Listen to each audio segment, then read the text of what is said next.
There's something huge the FBI buried about the 2020 election, and it's just coming to life. And it's really a political earthquake, and people are now saying that those people who are behind it, they're traitors. This is Kyle Becker, and welcome to Explain America. If you would, please be kind enough to like, comment, and share. We really appreciate your support for common sense journalism. Now, here's what we know.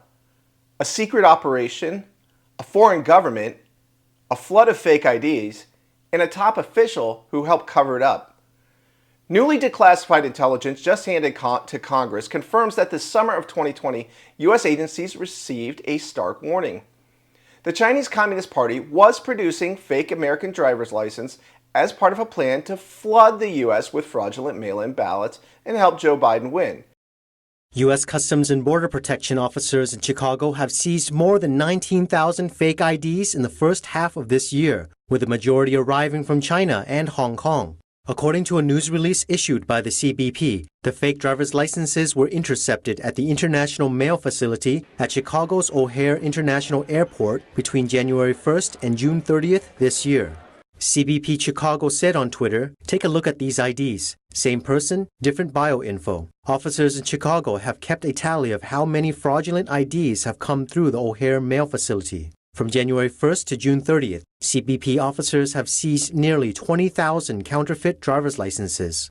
The 19,888 seized fraudulent IDs, which arrived from China, Hong Kong, the United Kingdom, and South Korea, were in the majority of cases headed for neighboring states, mainly for college-aged students. CBP's Ralph Piccirilli said in a statement, "These counterfeit driver's licenses can lead to disastrous consequences. Criminal organizations use these counterfeit IDs to avoid attracting attention to their illegal activities." CBP said many of the fraudulent IDs had the same photograph, but different details listed. A major cause for concern was that the barcode attached to the fake Michigan licenses worked.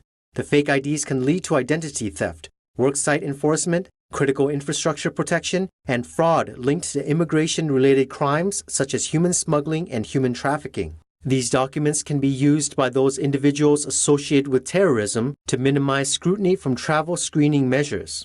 Timothy Lamar, CBP Port Director for Dallas-Fort Worth, warned against obtaining fraudulent identity documents overseas, as counterfeiters will have access to personal information. Lamar said in a statement reported by Fox News, "What is most disconcerting about these interceptions, besides the volume in which we are experiencing, is the ease in which so many young people freely share their personal information with counterfeiters abroad." He said, "We'll continue to collaborate with local law enforcement to educate the public and anyone who is contemplating purchasing a counterfeit ID online on the potential dangers of sharing your personal identifiable information with a criminal element." Let that sink in. This isn't a rumor. It was a formal intelligence report. Customs and Border Protection even seized nearly 20,000 fake IDs at the time, directly corroborating parts of the story. But instead of investigating, then FBI Director Christopher Wray just recalled the report, and he sat on evidence of a Chinese plot to rig the election, and then went to Congress and pointed the fingers at Russia. Watch this amazing video. The intelligence community's consensus is that Russia continues to try to influence our elections, primarily through what we would call malign foreign influence, as opposed to what we saw in 2016, where there was also an effort to target election infrastructure, cyber targeting. We have not seen that second part yet this year or this cycle, but we certainly have seen very active efforts by the Russians to influence our election in 2020 through what I would call more the malign foreign influence side of things. Social media, use of proxies, state media, online journals, et cetera, an effort to both sow divisiveness and discord. And I think the intelligence community has assessed this publicly, primarily to denigrate Vice President Biden and what the Russians see as kind of an anti-Russian establishment. That's essentially what we're seeing in 2020. So this was a singular focus on Russia interfering to cause chaos in the election and support Donald Trump in some ways, because honestly, in the 2016 election, they did it to create chaos and to undermine faith and confidence in our elections. It wasn't that Donald Trump's America First policies or drill baby drill energy approach sat very well with the Russians. In fact, a lot of what Donald Trump stood for is directly contrary to foreign policy objectives of Russia. But as we know, Hillary Clinton planted that Steele dossier filled with Russian disinformation, and it caught fire in the media, almost as if it was a media operation to help the Democratic Party in the 2016 election. Well, now it looks like the communist Chinese were behind actual operations which were much more serious than the Russians' operations. And those who were in charge in 2020 through 2024 didn't want anything to do with investigating those things. I don't know. Could it be something that maybe the communist Chinese were paying off members of Biden's family that had something to do with that? I guess we would never know based on the absolutely seditious behavior of Biden officials by refusing to investigate a serious national security matter. Now, we saw the theatrics in Congress about trying to get accountability for the Biden family making millions of dollars in exchange for basically nothing that we have to assume is foreign influence peddling. It certainly looks like corruption.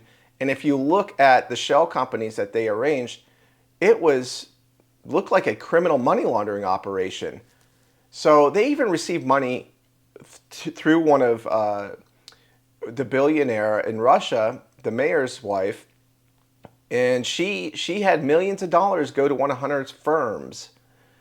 So they were actually serious foreign interference going on in our politics for years through the Biden family. None of it was investigated. It involved the Chinese, Kazakhstan, Russia.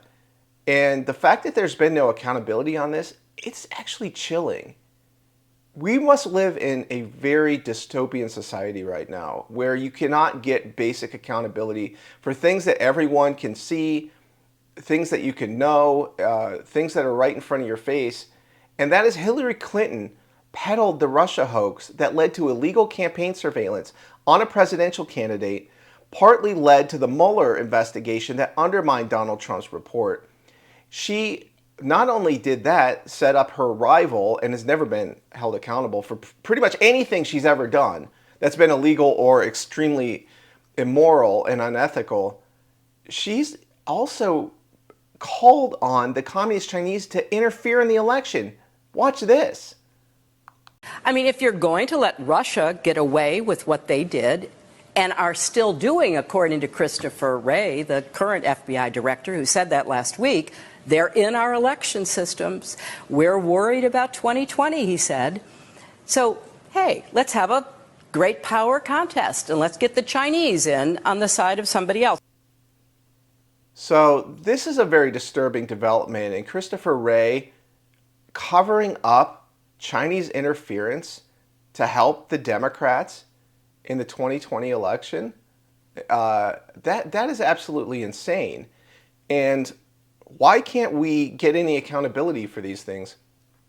Please like, comment, and share on this story. Let us know how you think we can get accountability and what needs to be done to make sure that we protect our national security, keep foreign interference of all kinds out of our elections, no matter who the candidate is, and protect our constitutional republic. So thank you for watching. This has been Kyle Becker with Explain America.